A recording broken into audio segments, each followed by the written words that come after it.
Greetings, all Shardvixen here. Gotta do my hair again. Getting really light. Light. Alright, we got Cat. That's Serenity. She's our last kitty. She never moved. I actually think she's stuffed, and every once in a while, some demonic being pops into her head. But she's too fat, so it can't do anything. She's not a real friendly kitty. I mean, she's alright. This one doesn't like that one. Like, if I pet this one, she gets upset.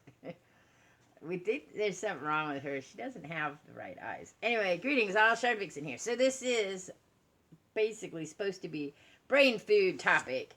And I am going to get into some brain food.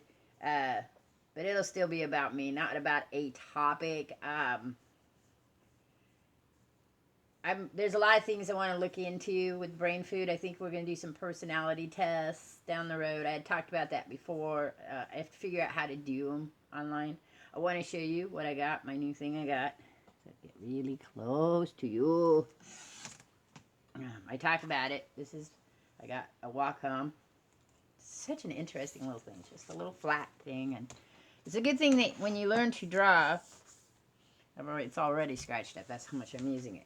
When you learn to draw, when you take classes, art classes, so some of the things you do is you look at your subject and you draw. So looking at a screen and drawing isn't all that hard for me. This one is the paper edition, and what I do, so what dogs are moving around. What I do is I put a clamp on it, and then I could put paper over it, and then I just draw normally, and it picks up my drawing on this program. That's kind of cool, and I think a lot of my font, little lettering things I do, that's what I'm going to do on it. Anyway, today we're going to talk about stubborn versus tenacious. Tenacious really doesn't mean stubborn. We use it that way. So just a little tidbit about me. One of the things I've always been interested in is communication. Not like languages. I mean, those are interesting too, and where they come from and stuff like that. That's always really cool to me. But the actual communication between one person and another, or one person and many, or many, again, with many. Because communication is such an interesting part. There's so many ways that we communicate, verbally, non-verbally, both of them together.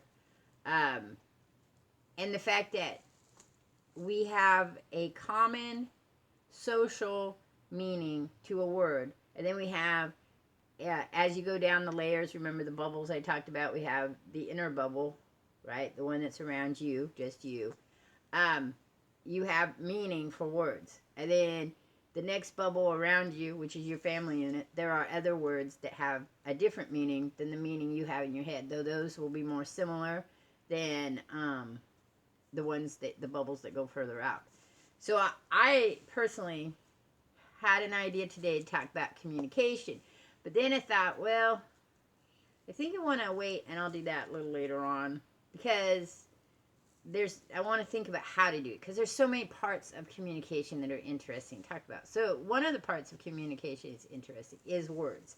And stubborn and tenacious have kind of, in the English language, in America English, have kind of started to mean the same thing to people. If you say you are a tenacious person, people are like, oh, that means stubborn. But really, tenacious is an adjective that goes to things. It's a way of, there goes Serenity. She didn't want to be in the vlog. It can mean that when you say you're tenacious about a subject, it's that you won't let that subject go. You hold on, because the word tenacious really means holding on to things. And for me, I always think of tenacious. So here we go. My visual word thing for tenacious is a pit bull holding on to a rubber tire and just hanging there, and it's the dog or the tire. One of them's gonna go. Usually it's the rope that breaks beforehand, but I've seen chains used for that. So and that dog just clamped on there and is never going to let go, ever, if left to itself. That for me is tenacious. I am tenacious. If we look at that concept of tenacious, that's me. There are things I never let go. Subjects, grudges, things like that. Then we look at stubborn, and that dog could be stubborn. But I think it's the text of how you use the word. When you say it, when you look at the dog and you say it's tenacious, it's the being of the dog, and also the event that's occurring that fits in my mind. I don't know how it fits in your mind. But the original meaning of tenacious was just not letting go of a belief, a saying, a way of doing something, but not necessarily the same as what stubborn means. And the stubborn means you just aren't going to budge on something, for something. So it is this weird overlapping, but the actual definitions are worded differently. Even though the meaning in our mind might be the same, it's worded differently. So that's what I was talking about communication, is that we have words, and most of the time the words are to give meaning to something that's a little more or a little less than what the original word was. So tenacious is a little more stubborn than stubborn, right? Another thing for that too is like colors. So you have 3 primary colors. Black and white are waves of length, are either positive or negatives. That's how I think of them.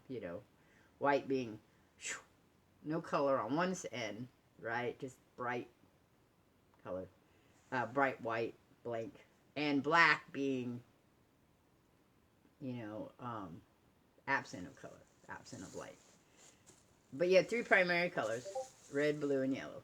And then their colors, they mix together, which are purple, orange, and green. That's it, okay? But the humans, as we are, we need to have it agreed upon for all the variations. Because when we're having a conversation with somebody, that person's going to argue with us that color isn't the color we say it is. And that's because I think the issue becomes, and here we are back to communication again, the issue is that how I see color, how you see color is totally different. But to communicate, we have to agree upon that color. I dated a guy, and the reason we broke up was because every single thing we had a conversation about, we had to work out where we came to that agreement. Sometimes it had to be his way. Oops, sorry, dog. Sometimes it had to be my way, and sometimes we never, ever found a common ground. And an example of that is color. So, it starts out as a normal conversation, and it's, oh, the sky's really blue today. That's not blue. I mean, yeah, it's blue unless you're colorblind. I'm not colorblind, it's not blue. It is blue. No, it's a different type of blue. Okay, but it's still blue. Different type of blue is still blue. No, it's got more green in it. Okay, but it's still blue with a little green in it. And on and on and on we'd go. And eventually, that particular conversation was the end of us dating. Because I just couldn't handle it anymore. I couldn't handle it. Every time I started a statement, he had to add to that statement. I was just as bad, though. He'd start a statement, and I don't know what the reason was, but somewhere down the road, I think because he'd say, well, you agree with me, and I'd have to say, no. You're welcome to your opinion, but I don't agree, and that would start a whole nother thing. So we were arguing more often than we were doing anything else. When we weren't arguing, we were okay, but that's how it is with most people. So somewhere along the line, our communication styles didn't match up at all. And that could be my fault, because I have my own unique communication thing. Maybe this should have a conversation about communication and stubbornness. Communication and stubbornness. Anyway, this is why I try to take notes when I do this, but I know enough about communication, colors, and the meaning of words in my own head, maybe not the meanings of words in your head, again. So, I want to get back to stubborn and tenacious. I want to talk about how that is both a negative and a positive in a person's thing. It's kind of like hope. Have you ever noticed that hope can be both a positive and a negative thing? People always like say, well, how is that? Well, okay, if something is happening to you, right, and you have hope that it's going to get better, that gives you positive feelings to move towards trying to make it better. But hope can also be that you're holding on to something that's never going to happen, and there you don't move on. You know, it was likened to me in my many classes of psychology.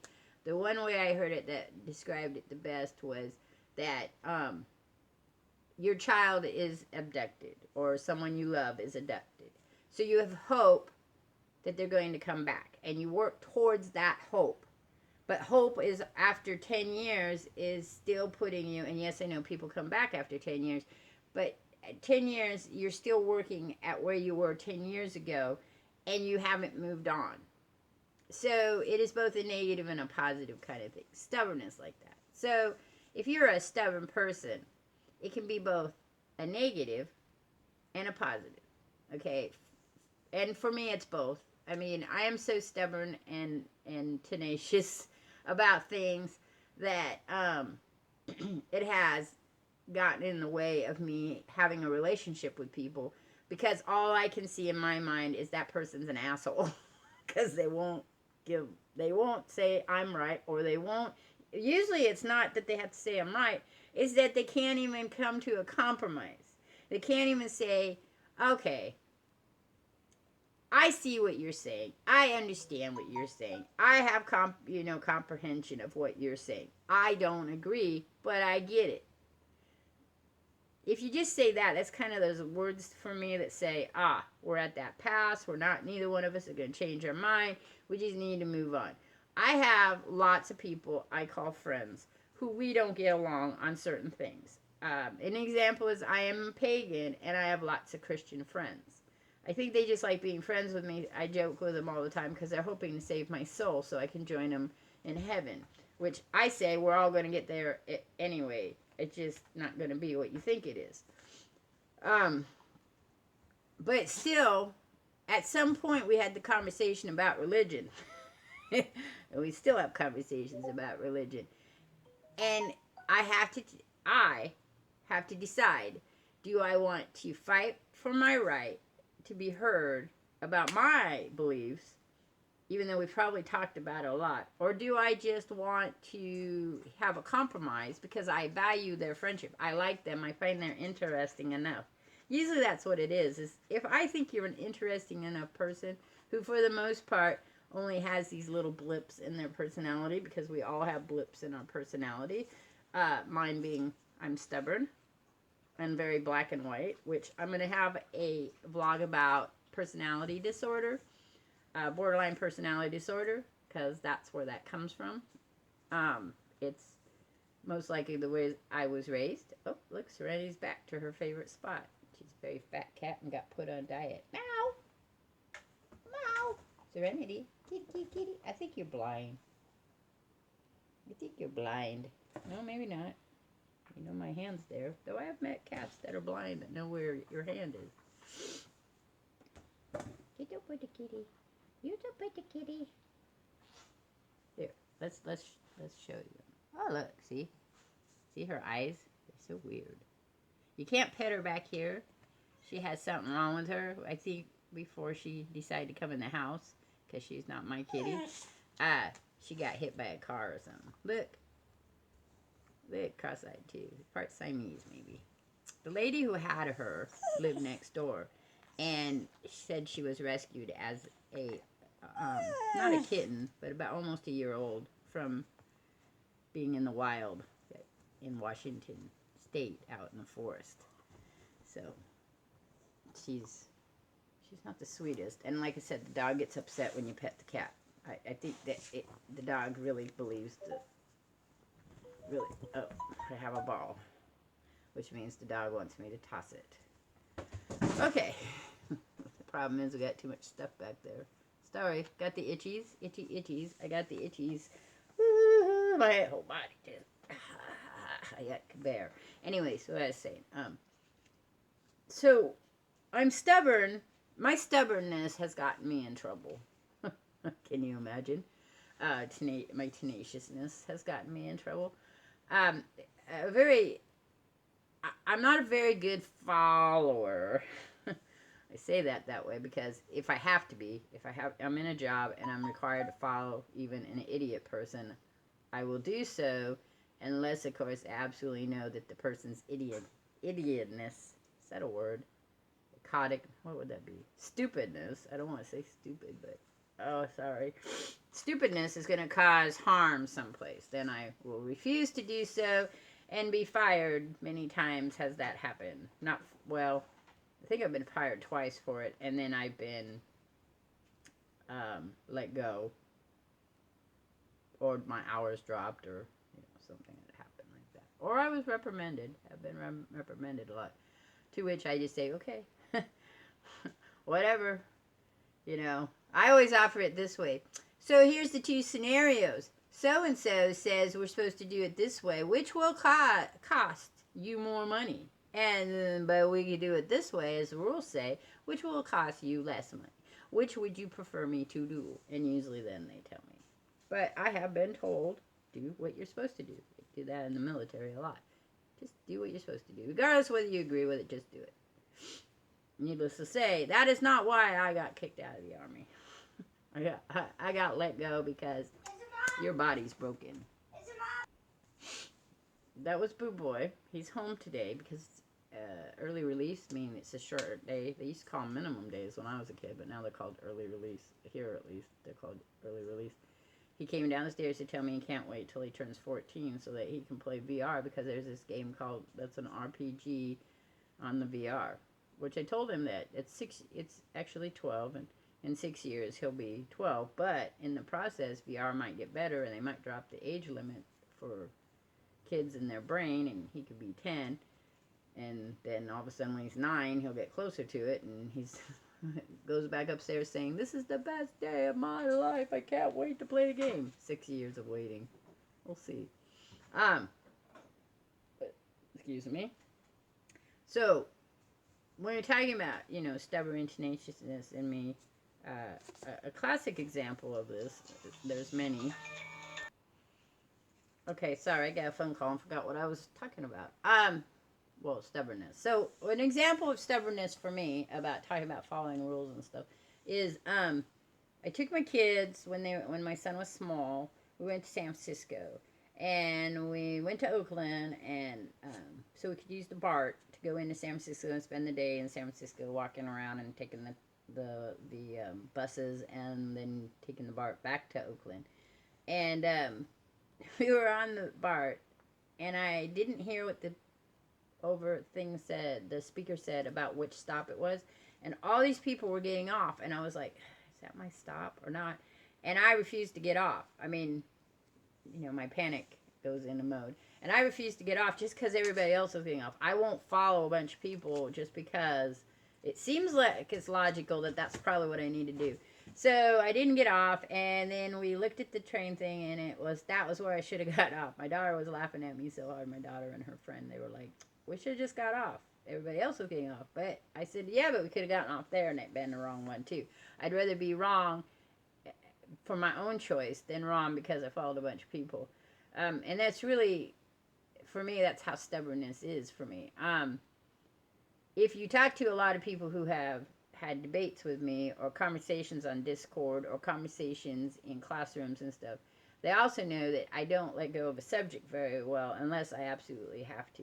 Again, if we're having a debate and I have to come up with the conversation, usually in debates what they do is they give you the opposite of what you believe, which is a very good thing. This is what I explain to people.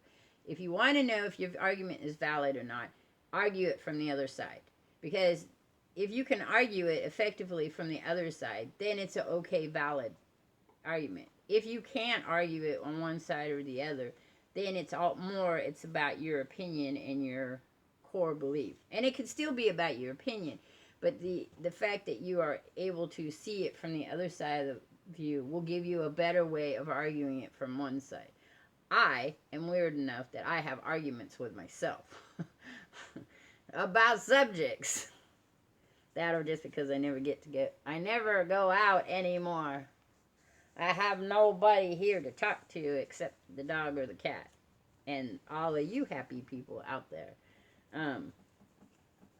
and and having a conversation online is much easier because you can walk away without feeling like you've compromised it or anything like that. You just stop responding. So the dog is back with her ball. This dog's so weird.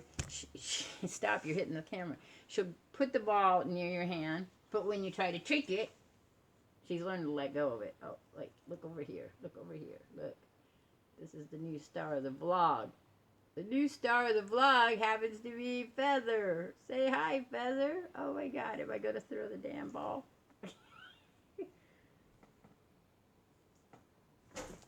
Oh, I'm always afraid she's going to knock it over. Cat's like, what the heck is going on? She's being weird too.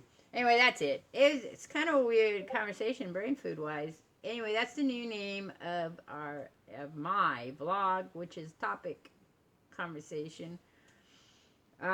It's brain food. We'll be having all kinds of stuff. Like I said, I wanted to do some personality tests. I'm gonna do some psychology theories. I'd like to do some dips into sociology, anthropology, archaeology. Those are other things that I enjoy besides. Maybe some history. I think history's interesting. Dog's back again. No, I don't want to play. Can I finish this? You went to the park yesterday. I don't know what your deal is. I don't know what your deal is. I don't know. Oh my God, you just won't leave me alone anymore. Not my dog. It's my daughter's dog. We went on a trip on the way to see her dad a couple years ago. And she says, I want to get a dog. She looked online. This guy had these dogs, these puppies. We drove by. It was her and her two sisters and a little boy. She was a big ball of fur. She looked like a little baby chow. She didn't turn out to look that way when she got bigger. But she's a very one family dog. We would never be able to give her to somebody else. She would be very hard to get somebody else to love her the same way. Or for her to love them the same way, I guess. So anyway, this is a bit long. Maybe next time I'll try to get Big Dog in here, except when he sits on me, you'd never see me at all. I don't know why the pets have decided they all need to be here. Boo Boy wants a sugar glider. We'll see what happens with that. Anyway, catch y'all later. Bye.